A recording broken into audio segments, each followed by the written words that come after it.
So, hi, Janet. Um, Thank you for joining us today. I'm really excited to sit down and chat with you. Thanks. And we haven't had a get to know interview in quite a while, so I'm excited to make you the first one for 2022. Wow. I know. I didn't tell you that part. Um, Yeah. so before we start talking about kind of some of the questions that I have in mind for you, why don't you start by letting everybody know who you are, where you're based, and a little bit about your journey to where you are today?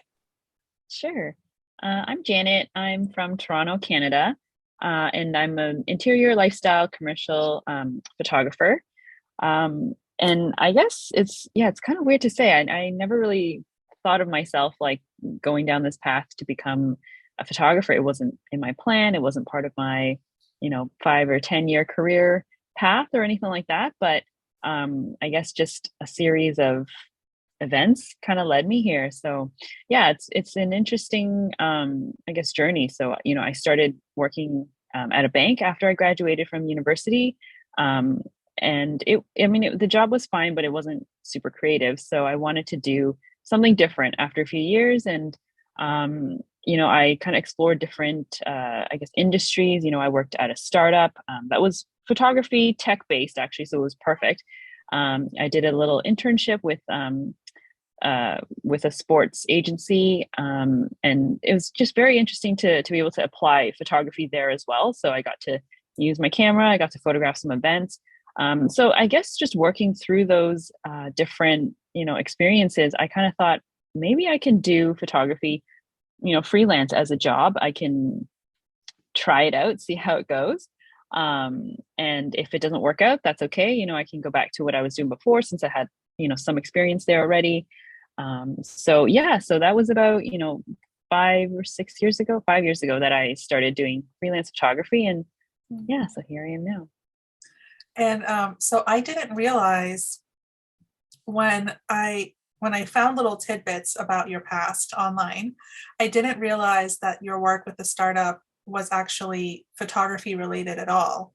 So was it like a photography app or what and you were doing photography for them or with them?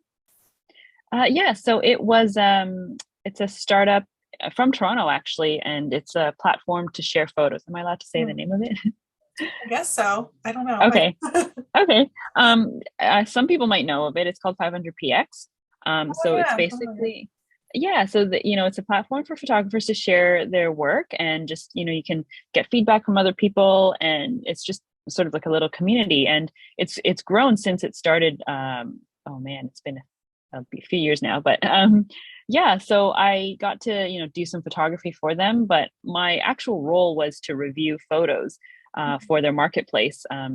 Sort of their, I guess, their library for photographers, who want to sell their photos or license their photos. So my job was actually to review photos, every day, and it was very interesting. I learned so much about licensing. I learned about commercial photography, and then in using my photography skills there, shooting for clients with them. I learned that side of it too, and so I think that kind of pushed me a lot to think about whether I could do this as a freelancer. And yeah, so after a couple of years, I thought, you know what, maybe I'll just give it a shot and see how it goes. I've learned a lot already in the short time that I was there. So, Mhm. I just figured might as well do it now.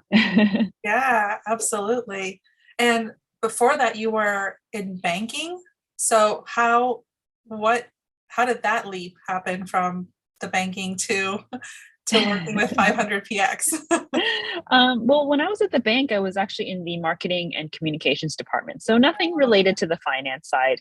Okay. Um, so yeah, so I worked on the internal website with a web team there, and I mean it didn't really require photography or anything, but it did work with content, photos, and just sort of structuring a website and I guess the sort of user experience.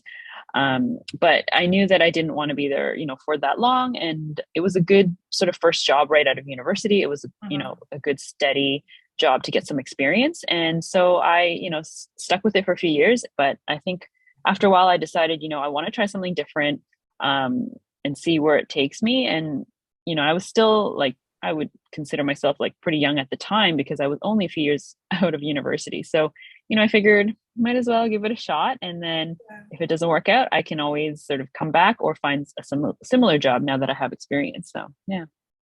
Isn't that great when you're in those first years out of college or university and you're just like, I'll just give it a shot. No pressure. Yeah, I mean, I was very lucky, and I know that, I didn't like I came out of school, with very little debt, and I didn't have to worry too much about, paying off that debt because I had a job, so I could do it. So yeah, so I think for me, I thought, if I don't take the risk now, or at least try, I may not get a chance later, or may not even want to later. So, Yeah. I just sort of thought, okay, I'll just do it, see how it goes, hope for the best. Well, it worked out. What I love about your work too is that um, I tend to be very niched in working with interior designers, but you actually have a good mix of types of work, which people can see on your website, but it all feels very cohesive. And so I'm curious if you find a lot of overlap in your process and your approach in the project needs, even when you're shooting interiors versus product or lifestyle. Yeah, there's definitely a lot of overlap, I think, in sort of the pre-production process. When you're planning for the shoot, I always emphasize to my clients, we have to plan, come up with a game plan. That way, the day of, things are less stressful. Things are, we know what to do. We just have to execute our plan. So in that way, like the sort of approach to the shoot and approach to the whole process is kind of similar. If you have a good planning, good prep and everything, then the day should go pretty well. And anything that comes up, you kind of know, I guess, how to deal with it, or you're kind of more prepared than if you didn't have a game plan, right? So, yeah. So in that way, I think the process is similar. The way that you approach the shoot, of course, like the subject matter is a little bit different. So with commercial work, usually you're dealing with either like models or products, whereas in interiors, it's a space, right? So a little bit different in how you would, direct. I mean, you don't really direct a room, you just move things around and move yourself around as a photographer. So that's a little bit different. But for the most part, I think I just look at it like, we have a plan and then we just kind of execute. And then, yeah, everything else should be, fall in line with that. Yeah. Yeah, the planning is super key. I mean, it just makes such a huge difference if you actually know what you're doing before you go in. For sure. Yeah. Yeah. And do you typically work with a stylist? Do your interior design clients do the styling? Do you do your own styling? Because you have some great, very styled shots that look fantastic. So how do you normally work with that?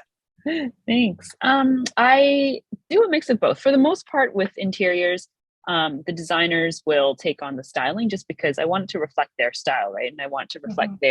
their brand as well. So, yeah, I'll just let them, handle it. And for the most part, like they, do it so well that I don't even have to do very much. Like on the day of, I'll just say maybe we'll just move things a little bit here and there, make some adjustments.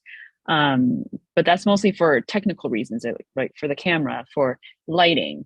But in terms of the actual, props that they bring, or sort of the styling that they do, like it's all up to them. And yeah, I think that's kind of fun because, when I show up, it's kind of all there and it's set for me. And I'm like, oh, I can just like focus on the photography part, which is, I think, sort of the best case scenario, right? Because I don't have Mhm. to be dealing with sort of three different things at one time.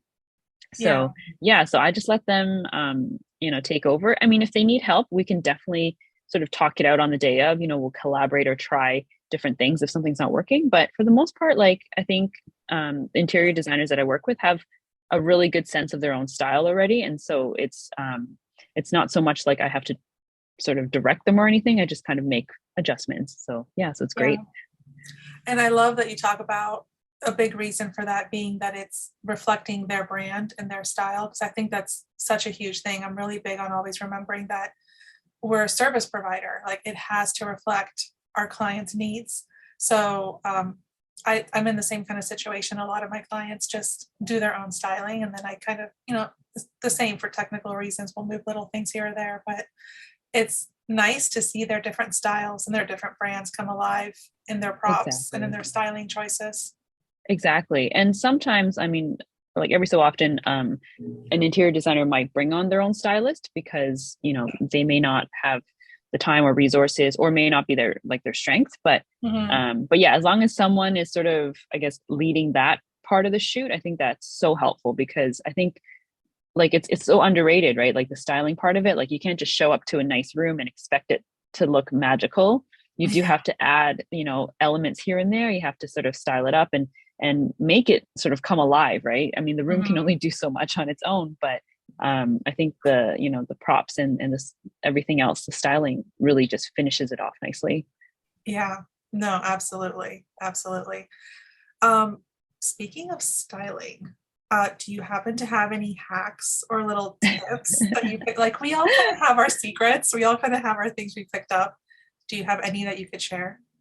Yeah, it's funny because I actually had a shoot this morning, and when I was trying to think of some of these tips beforehand, like I wrote a few down, but today after my shoot, I was like, oh, I can incorporate some of those that we actually use today. Yeah. So I mean, little things, they're not like super secret. I think just things that happen or they just come up as it happens. So, for example, hiding like plugs or outlets, sometimes you don't want to see them or you might have to Photoshop them out afterwards. But, if I can, I would try to hide it like on shoot day just so that it saves us a little bit of time. So I'll use things like, like a basket with a throw blanket, just sort of casually covering an outlet or covering an air vent even. Mm, Um, I think stuff like that sort of just makes the post processing step a little bit easier for me. yeah. Um, yeah, and for other like sort of styling tips, I like to add sort of signs of life. I call it like a glass of water, so not just an empty glass, but filled with water or filled with Mm, something.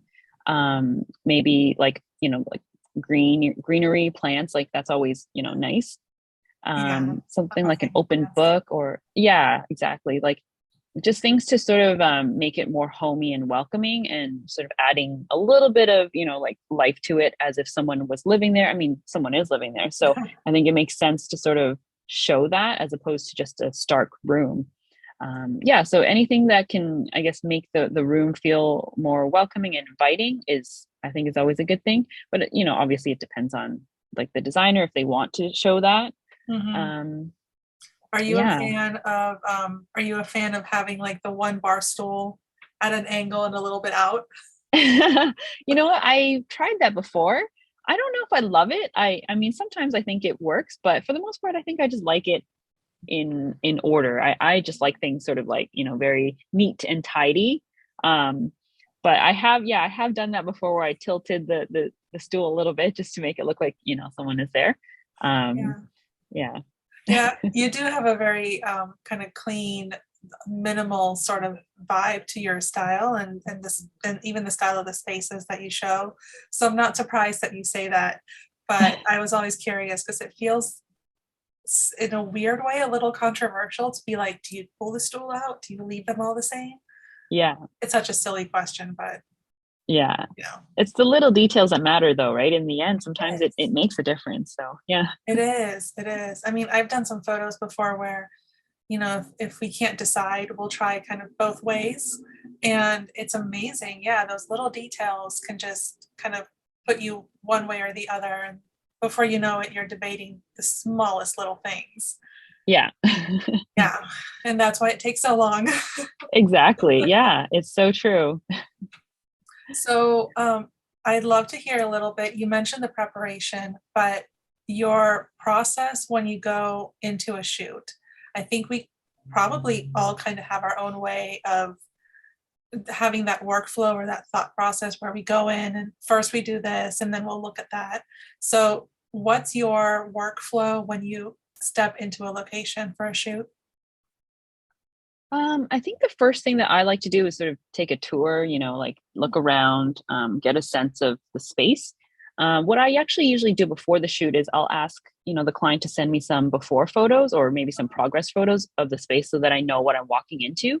But like the photos don't really show the, the space in real life, right? Like you don't really know how much room there is until you're standing there, and then you're like, oh, this is actually smaller than I thought or larger than I thought. So it's good to, do a little like tour before you actually start setting up. So yeah, so I like to, like walk around, just check out different angles, check out the lighting, before I even, take out my camera or set up anything. I will, like sort of look at all the different angles or corners. And also I like to use, some of the before photos that my client sends me, as sort of a reference point, right? To see like, okay, like, do we want an after shot of this before photo so that you can match them up? Because I know that helps a lot, right? To see a before and after from the same point of view. Right. So we'll usually kind of do a little comparison there and make sure that, okay, this works, this doesn't work. And then once, I have a sense of the space and I know like, okay, what we're working with, then I'll actually start, setting up my gear, setting up my lighting, setting up like the tethering and everything. And then I'll finally start shooting. Okay. And oh my gosh, I was just going to ask you a question and it completely escaped my mind. That happens to me I was too. going to ask if do you typically or do you ever scout a property before you go in there with your client to shoot? Um, Actually, no, I don't. I find that the photos that my client sends me helps already, so I don't have to. I mean, if they requested it, then we can talk about it and see if we have to like do extra scouting or anything like that. But for the most part, I think the before photos tends to be enough. Yeah. Yeah, and I think the properties that I've been photographing so far aren't huge, so like I don't need to go in person or anything like that. Mhm. And with things like Zoom or FaceTime or whatever, like if my client really needed to, then we can do like a sort of live tour if they're Like a there on site. walkthrough. Like, yeah, Yeah, like a little walkthrough. yeah. I'm in a similar situation. I don't know about you, but most of what I shoot is residential, and it's a lot of homes that have real families with kids and pets and all this. And so for a lot of my shoots, it's too much coordinating to have to schedule a time when I can go in there with my client and do any kind of walkthrough before shooting. Like it's enough to kind of carve out that time for the shoot itself. Yeah. So often my clients don't really want to impose on their clients so much. Exactly. Exactly. And I think, it adds up, right? Like, I mean, if you do it for one client, like it might be okay. But when you start Mhm. doing it for like all your clients, then your days kind of end up getting filled with like site visits. And I don't know if it like helps us as much as maybe like our interior designer clients. Maybe they, it makes sense for them to be on site, but for us, like maybe not so much unless it's a huge property or there's lots to, take a look around. But Yeah, yeah, I agree. yeah, exactly.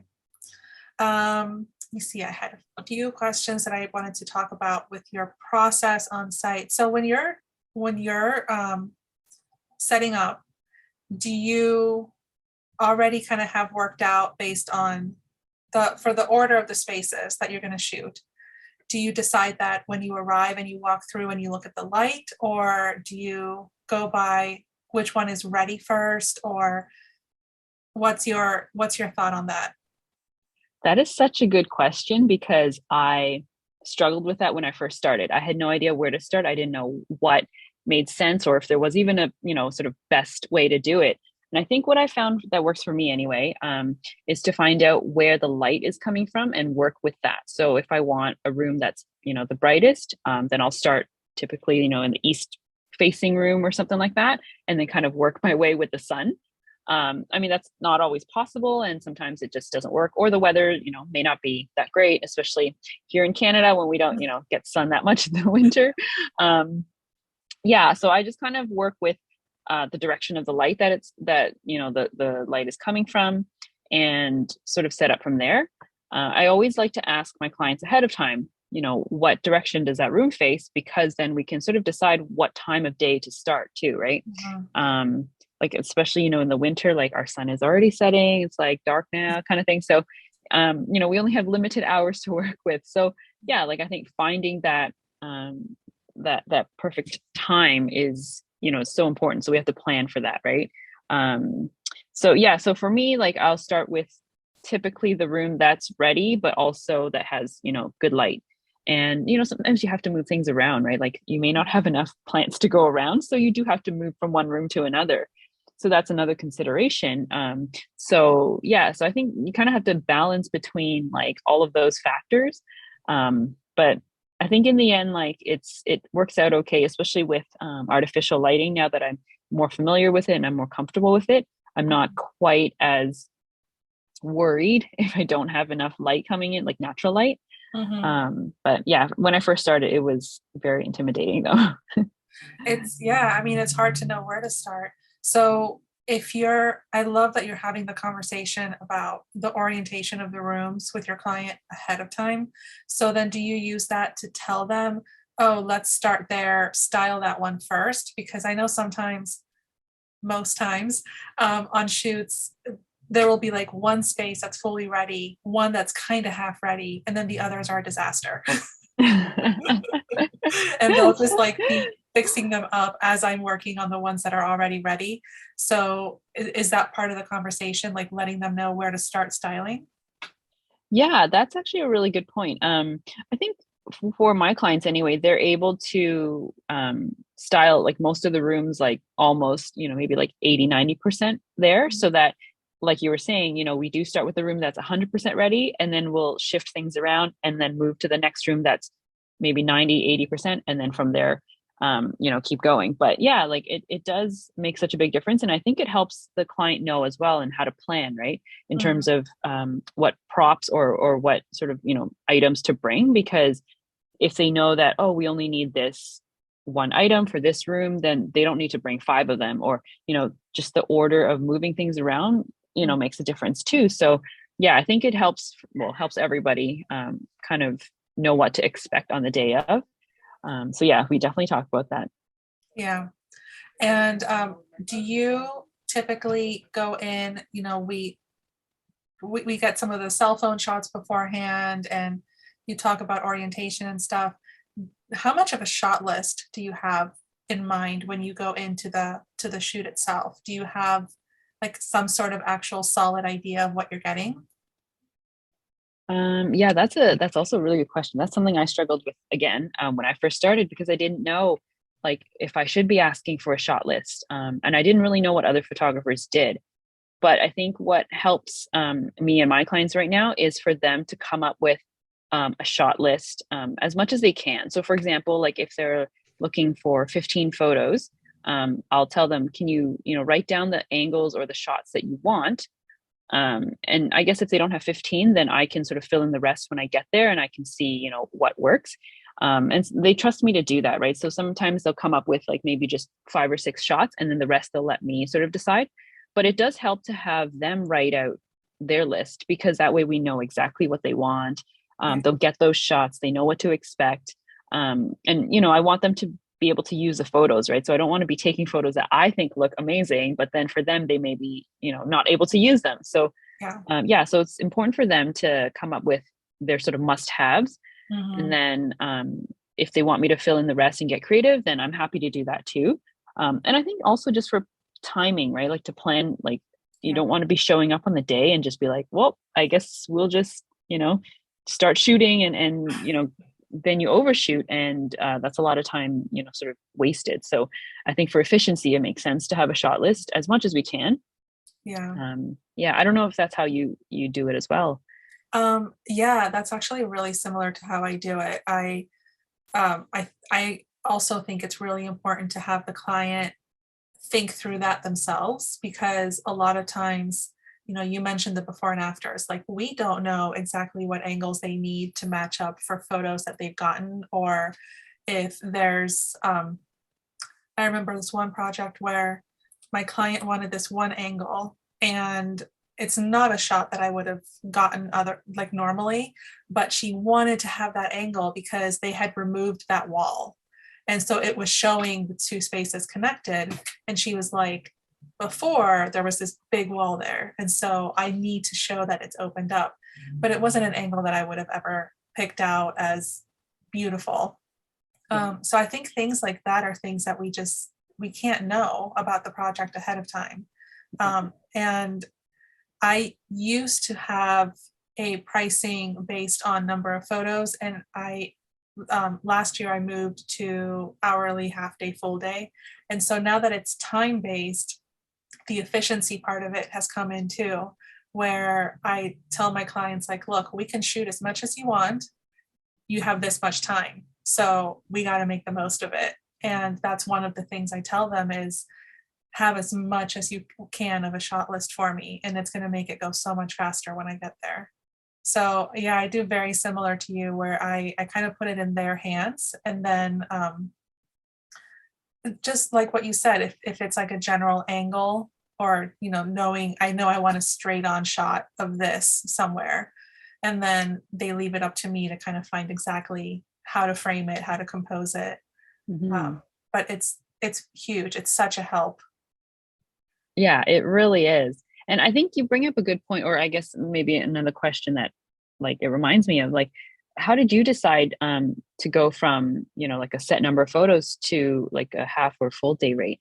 As I've always struggled with that. I didn't know how to start or what to But do when I how started. do you structure right now? How, like what sort of structure do you have? Right now I do a set number of photos, like a package. So like for example, like 15 photos or 30 photos or something like Yeah. that. And I do kind of cap it, like I wouldn't say 15 photos for an entire day. So 15 photos would typically be maybe like a couple of hours kind of a shoot. Mhm. Um yeah, so but I don't yeah, I guess I never knew or know which one or which way to do it. I just kind of There's so many started and options. yeah, and I There's just too thought, okay, I'll many. just start one. Yeah. I honestly, I used to do like what you do, where it's sort of these packages based on number of photos, and I didn't really assign an amount of time to it.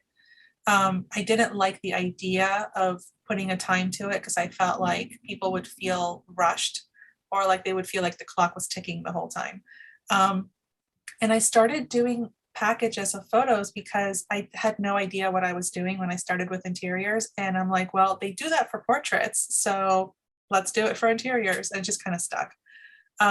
I changed last year because I wanted to simplify some things. And I decided to go to what some might not consider a good idea, but I've been happy with it, more of an all-inclusive rate.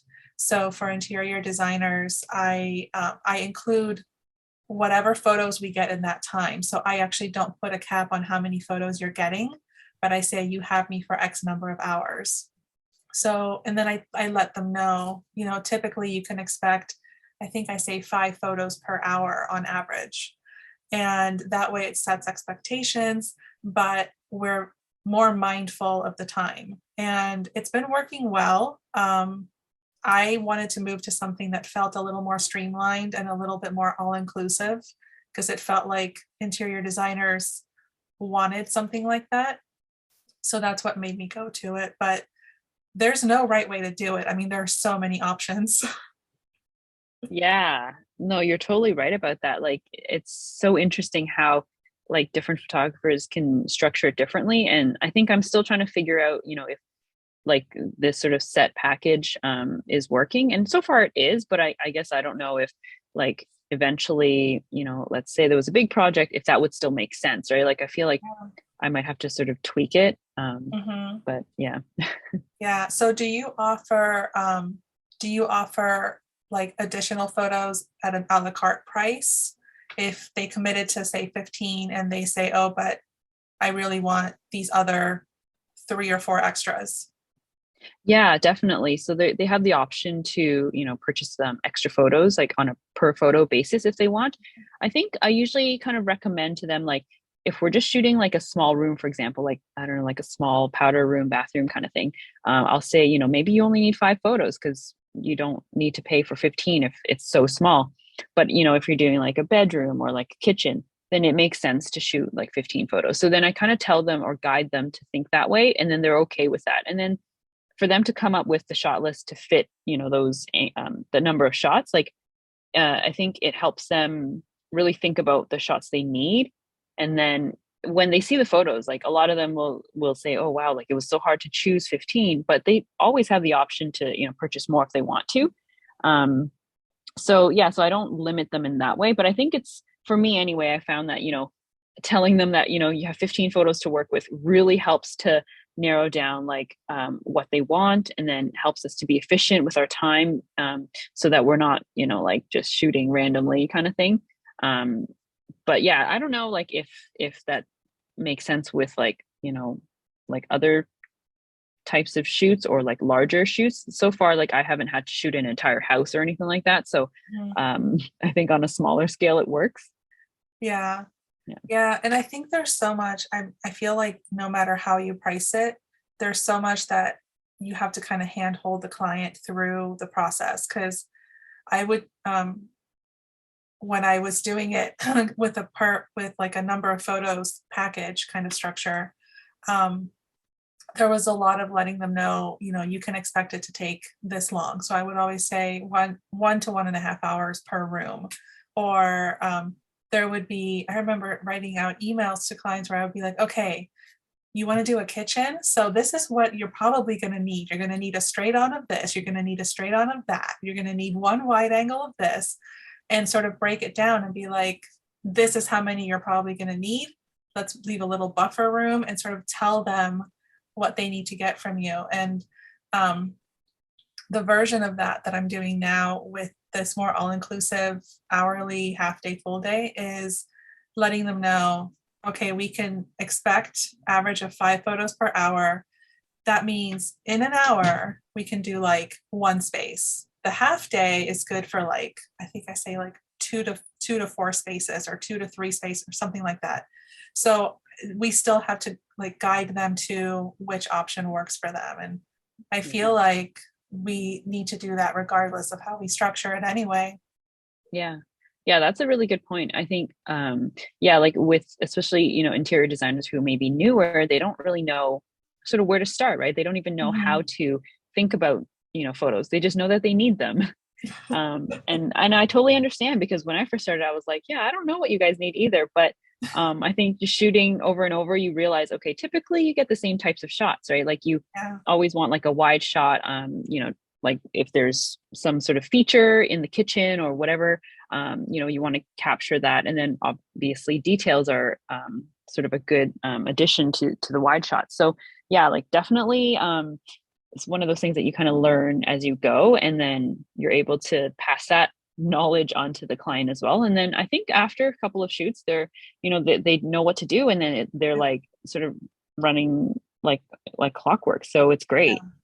Yeah. Yeah. I know that's my favorite is when I get emails from clients who I've worked with a lot. They're like, hey, I need you for a half day. When can you do this? Okay, Exactly. let's go. We're ready to go. Exactly. Yeah, that's the best, because I think, you kind of have a rhythm, and then I think it takes time to build that too, right? Like you Yeah. can't just sort of get that from the first shoot, or even the first like 2 or 3 shoots. Sometimes you just have to kind of learn as you go, and learn how to work together, or learn each other's processes, right? And then Yeah. after that, oh, sorry. Someone's calling you.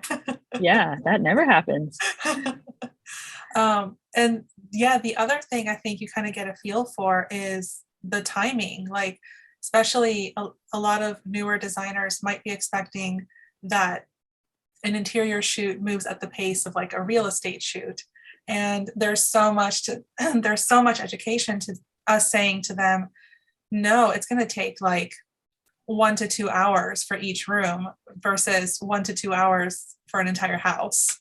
But I think for me at least, and I don't know about you, but it took a while for me to realize, how long do I take? Like it wasn't until probably 2 years into shooting interiors where I was like, it's somewhere between an hour and an hour and a half. Like kitchens take a little longer, hall baths are quick, like 45 minutes, but it took a while to learn that. Yeah, that's exactly what I felt as well. Like just knowing, like I didn't know if I was taking too long or if I was doing it too fast. Yeah. Um I think I thought that I was too slow. But I think over time I realized, you know what, I'm not actually too slow. If anything, like I should slow down. Like sometimes I feel maybe like I'm rushing too much, Mhm. or maybe if I just sort of take a little bit longer, it I guess maybe I'll notice certain things that I missed before. But yeah, like that's such an interesting thing. Like you don't really know until you start doing it more and more. And then you obviously you get better and you get more efficient. But yeah, I mean, there's no sort of handbook or manual on things like that. So Yeah. definitely a lot of just trial and error. Yes, for sure. And it helped a lot, like within the Facebook group, for example, being able to talk to other photographers and talk candidly about, how long are you taking? And I shot this many photos and I delivered this much. And I think that helps too, just starting to learn how other people work and realizing, oh, I'm not super slow. I'm actually kind of on average. Yeah. Yeah. Yeah, that's exactly it. Yeah. Yeah. But that all just takes so much time. So much time. Yeah.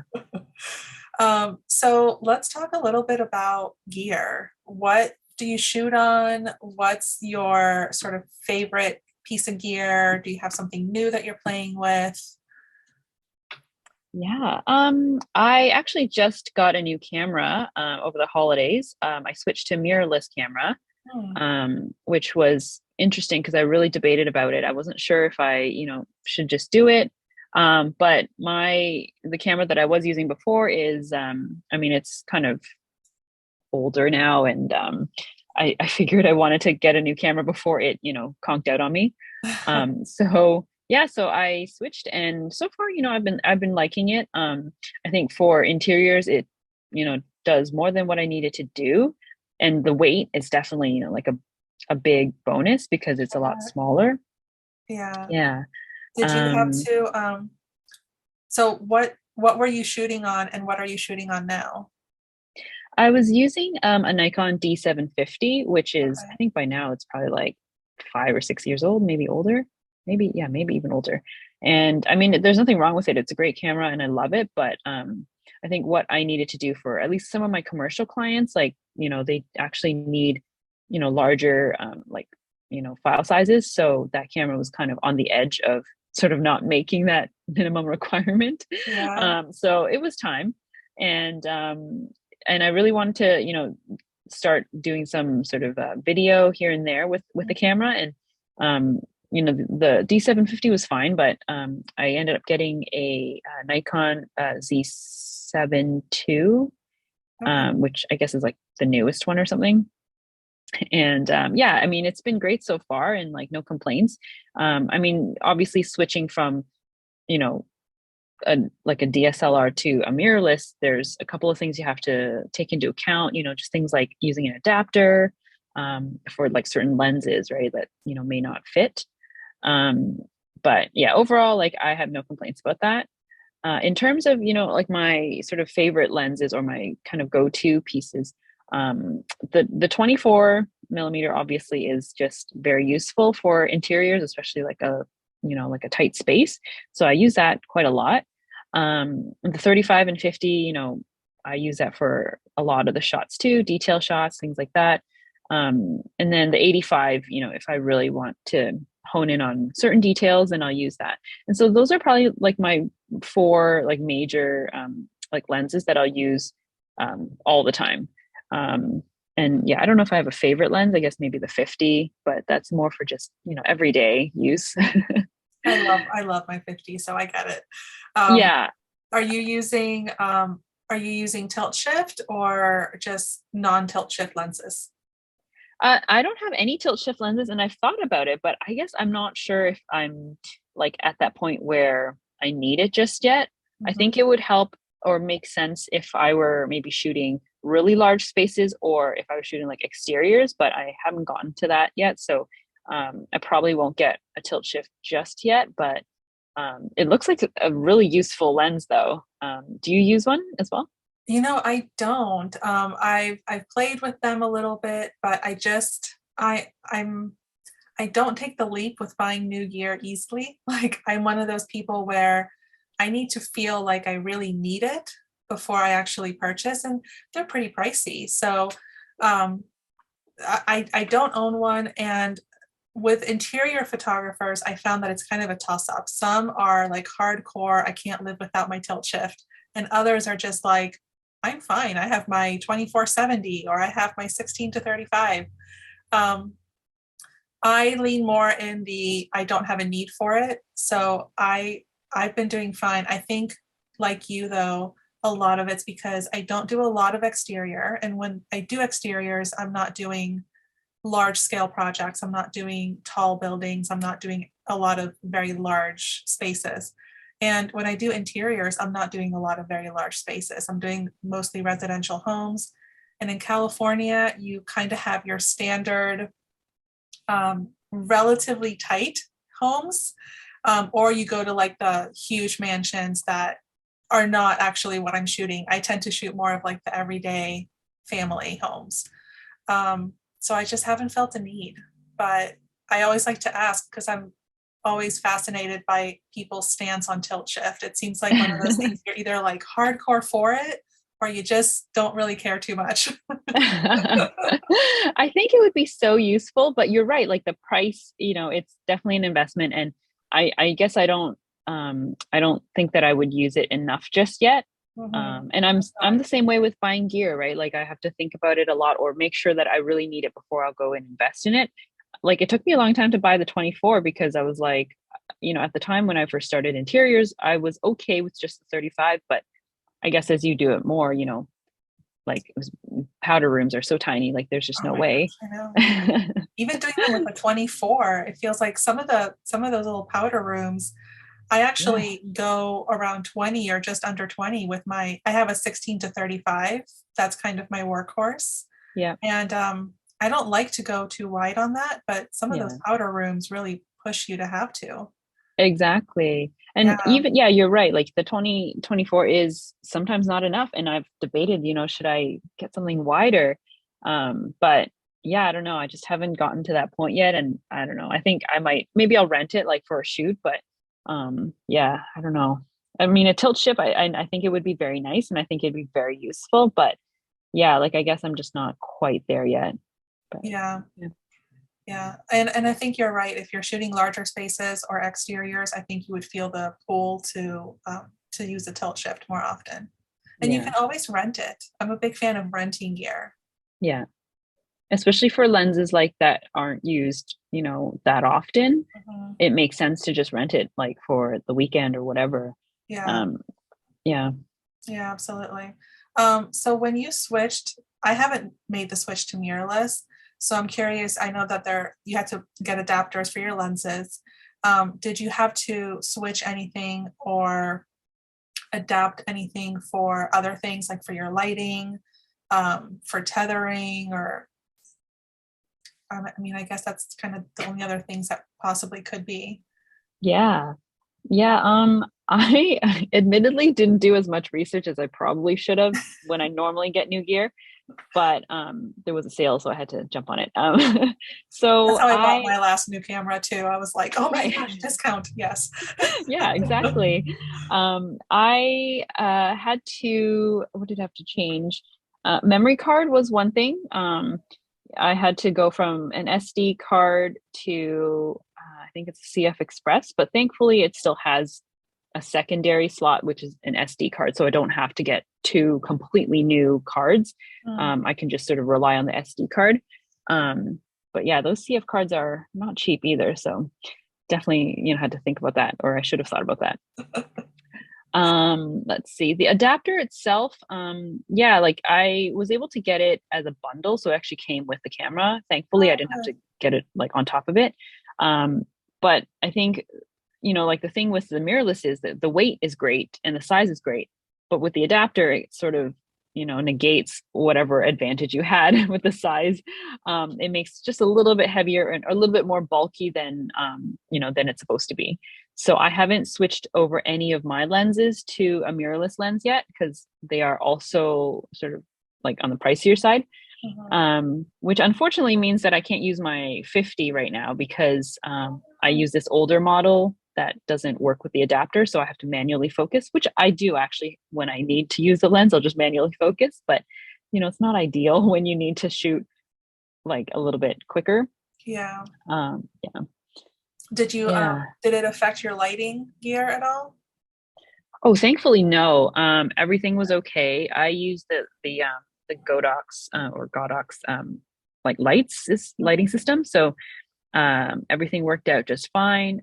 Didn't have to get anything new there. I think in terms of cables, like for tethering, well, I didn't have to get a new cable because I had one, but I switched from like, I think it was like a micro SD to USB-C or something like that. So Mm. that's also something that, you have to consider with the new mirrorless cameras.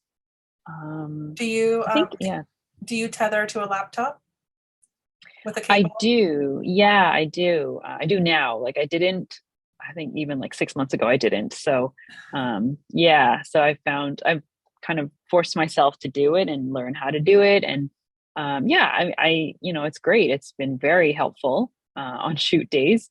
Um, yeah. Yeah, I love tethering. I'm a huge fan of wireless tethering. I Oh, love being able to hand the tablet over to my clients and let them make all those little adjustments before I take a photo. So if you ever want to try wireless tethering, I highly recommend it. It's really convenient and my clients all love it.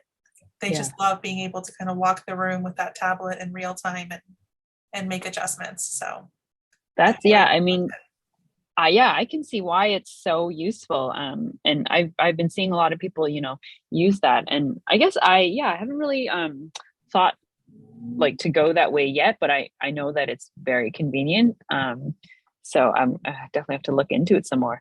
Do you just sort of connect like the camera to an adapter kind of thing that goes to the iPad it. or tablet? So I use Cam Ranger, Oh, and okay. Cam Ranger connects to your camera and creates a hotspot that talks Oh, okay. to the Cam Ranger app that's on whatever device. So it can go to a tablet, it can go to a phone, it can go, Okay. I guess, to a computer. Okay. You just have to load the app onto the device. And what I started doing with the pandemic, and I've been keeping it as part of my workflow, is you can tether to multiple devices. So I actually have two tablets, and I have one for me, one for my client, and I tether to both simultaneously. Oh, that's Um, smart. so that's been really good. That being said, I know very successful interior photographers who tether to a computer and love it, and they just do the cable to a laptop and have their cart that they pull around and Yeah. totally fine doing that. So, but if you ever explore wireless, it's very convenient. Yeah. I think it's one of those things where once you start going wireless, you kind of don't want to go back. Yeah. And I can see why, because like whenever I have my laptop, like I have a little stand to put the laptop on. One of my biggest issues was I couldn't find a stand that had wheels. Oh, And so I hate lifting the stand with the laptop on it everywhere. Like every time I have to change rooms, I'm always like, oh my goodness, I don't want to like drop the laptop. It's just um, so much to like think about. So I can see how the wireless thing is, amazing. so I never thought of this before, but if you have your camera on a tripod and your laptop on the stand and they're connected with the cable for tethering, how do you go from room to room? Do you have somebody help you or do you have to unplug it every time? Yeah, I unplug it, Oh, at least from the computer to the camera, just so I don't accidentally like pull something off. Yeah, yeah, I have to do that and then sort of kind of reset up, in yeah. every room. And it's just a bit of a hassle. And yeah, I don't love that because I think it's kind of inefficient. But even just to, like look at the photo after, just to review, like I could have the laptop right beside me, but again, if I switch positions, even within the room, right? If you're going from one corner to another, you still Mhm. have to drag everything with you. And so, yeah, I wanted something on wheels. I don't have like a cart, but I was hoping the stand would have wheels, but I couldn't find one. So, yeah. Put that in the Facebook group. There's got to be there's got, Oh, there's yeah. got to be a cart with wheels for a laptop somewhere out there. Yeah, Amazon has to have something. for sure. I think the closest thing I found was like a cart for like I think like serving food kind of cart, and it collapses so you can put it in your car easily, that kind of thing. But then I think another sort of maybe minor problem, but just going up and down stairs, like let's say you're shooting from one floor to another, having to lug all of that upstairs, like I think that's just the thought of it already kind of stresses me out a little bit, or like deters me from wanting to do that. So yeah, I think the next step like makes sense to go wireless because it's just so much easier. There's so much less stuff you have to bring and pack. Like I don't know if you feel like this, but you know, every time I have to drag my big bag of like light stands and stuff to the car, I feel, I mean, I have a wagon that helps me already, but like it's just a lot, right? Yeah, I tend to travel pretty light, but I still hate having to lug the cases around and yeah, it's a bother. And with Yeah. tethering, like, I mean, I had thought about within a room, you have to kind of watch out for the cables and kind of adjust where the computer, but I had not, for whatever reason, I'd never thought about the logistics of like going up the stairs or going to a different room and having to actually unplug stuff to get Yeah. from one to the other. So you Yep. might want to see if your new camera has built-in Wi-Fi and it might have some sort of app from Nikon. I'm guessing it probably does. That can do It some does. kind of Yeah. basic tethering. Yeah. That could be like an easy step into wireless tethering before That's you do true. anything like a Cam Ranger, because that might be enough for your needs for now at least. Yeah. That makes a lot of sense actually. Yeah, it does have like Wi-Fi and everything. And I guess I should test it out. Like I know that I can control it with the phone, but yeah, like I think that would be interesting to try on a shoot day, like to see how that works. Mhm. Yeah. So with Cam Ranger, like you can actually adjust like all the settings in the app. Yeah, yeah, you can. You can even focus. You can even change the focus through the Oh, app, that's which is amazing. really cool for when you're in tight spots or when you can't stand right by the camera. It's in a weird location. Yeah. So that has come in handy a number of times, being able to make adjustments to pretty much every setting. You can do pretty much everything except physically move the camera. That's amazing. Yeah, I think that like just being able to set the camera up like in the corner and not having to put like your whole body in, you know, trying to squeeze behind it just to like set it up. I think that's already a huge advantage because like when you're in a tight space, like you can't fit both you and the camera. So Yeah, yeah, having the app is, yeah, that makes so much sense. yeah, yeah. No, it's definitely been super helpful. Okay, so I see we're getting dangerously close to an hour, so I don't want to go super, super long. Um, so let me see. There were a couple of other things I wanted to touch on with you. Oh, I saw on your website, I loved seeing that you offer consultations to other photographers. And I always love seeing when female photographers are offering their expertise. So how did that start out for you? What prompted that? Because I love that you offer consultations. I actually learned that sort of idea from a local photographer like many years ago. She would sort of host sort of like one-on-one sessions, and I guess you could either buy her lunch or buy her coffee kind of thing, and she would chat. And I thought that was just so great because at the time I was so new to photography, like not even, you know, freelance photography, but just photography in general. So yeah, so I thought that was such a great idea. And I think over the years, like people ask me like, oh, do you like teach lessons or like I need help like one-on-one? And um, I was like, oh, okay, maybe I'll try just, you know, doing a one-on-one session. And I think that actually works better for me too, because I prefer a smaller environment. Like I don't want to be teaching large workshops with a group of people. I think it just is a little bit better for me to do one-on-one. And that way I can sort of focus on what the person needs help with.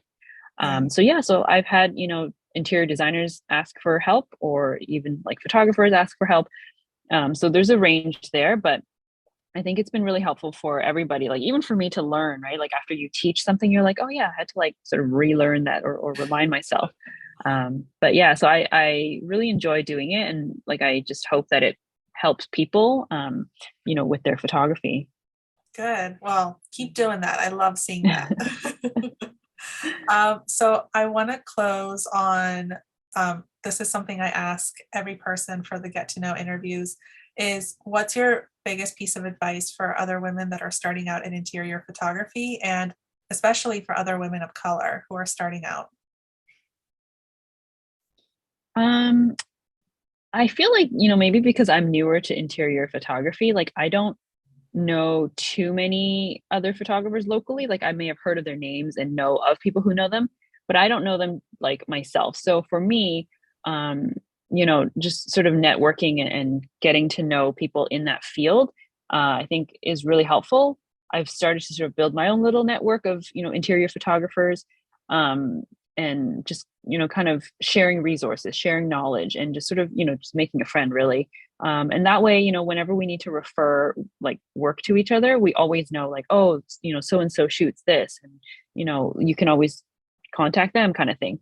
And I think that's been so helpful because I think it gets away from the idea of like, oh, we're competitors, but and I don't really think of it like that. And so I prefer to kind of think of it like, oh, like I'm referring you to a trusted photographer. Like I prefer to do that. And I think clients appreciate that too, right? Because, you're not just, I guess, trying to hoard like business. We're kind of sharing, we're all helping each other out. And I mean, it helps the client too, right? You're helping them find someone that they need. And then you're also helping a fellow photographer, get work. So I think that, yeah, like building that network is so important. Even if you don't like, even if you're new and if you're starting, just sort of reach out and I guess build a connection, right? Like I guess I'm someone who's kind of shy, so it's a little bit harder for me to do, but I'll just kind of reach out to people who I really connect with. Like on Instagram, I'll think, oh, like that person seems like someone I could hang out with. I will go and maybe send them a DM. And people have done that to me too. And it's been so great. Like that's how I've sort of built a lot of friendships through photography. And yeah, and I think, on top of that, like obviously your portfolio is really important. I think a lot of times people don't know where to start. They don't know how to create a portfolio or how to get clients. And I guess you just kind of have to start shooting something, right? Like if you want to shoot interiors, then start shooting your home or start shooting someone else's home. Hopefully, you'll know someone who maybe has a kind of nice home or a home you could style to make it, I guess, attract clients that you want to work with. And that's kind of how I started with the interior stuff anyway. Just starting to shoot one person's home and then working with a designer and then just building from there. It really just started small and I didn't really plan it that way, but it just kind of happened naturally. And then I built it like from there. It seems like a lot of us did not intend to go into interior photography, but somehow we ended up in it. Yeah. And I think, yeah, it was so funny. I started in weddings and then I knew early on that like I would not be doing weddings for a long time. But from there, you just kind of like find what you really love to shoot. And I think that's kind of the best way to do it. Like, at least for me, like I didn't know right away from the beginning. So I could not just settle on one type of photography. I had to discover it through trying all these different things. Yeah. But yeah. Good. And I completely agree. I mean, building a network and just having other people that you can talk to and bounce ideas off of and refer, it makes such a huge difference. And there have been women who have come to me and were like, I felt like an island before seeing the Facebook group or the Instagram account or whatever. And I think so many of us at some point early on feel like we're sort of isolated. So definitely, I definitely agree that finding that network and just reaching out. I mean, praise social media for making it so easy to reach out to people these days, but Yeah, a DM can go a really long way in connecting with somebody. for sure. And I think for me, like, I don't know that many Asian interior photographers. I think I know maybe like two in Toronto. I'm sure there's more, but I only like know of two. And it would like, I think when I first started, I was kind of a little bit intimidated. I thought, how do I sort of get into interior photography? How do I, connect with those photographers? And I think only through like social media, like through Instagram, I was able to find another Asian interior photographer, and then we connected. And but yeah, like there's not very many, like Asian photographers who are in the interior space, which is, I mean, it's kind of interesting, but like I also, yeah, I think it'd be really cool to see more, Mhm. especially when you look at publications, like a lot of the names you see there are typically the same names over and over, and they do great work. But I think it'd be really cool to expand and see other photographers in that space. So yeah, I think there's opportunity there, and I guess we just have to sort of get our names out there and make ourselves known a little bit more. Yeah, yeah, we're working on it. We're working on it.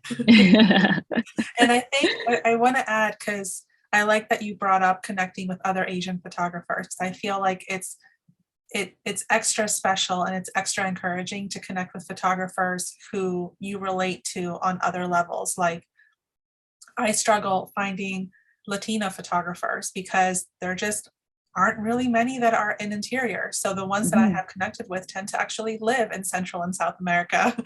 But the nice thing is, even that helps. So you mentioned that there were like one or two Asian photographers in your area, but even if you find them outside of your area, I think that can be probably pretty encouraging too, to just find somebody that you can relate to on that deeper level, culturally and racially, and kind of gets the same journey that you're on.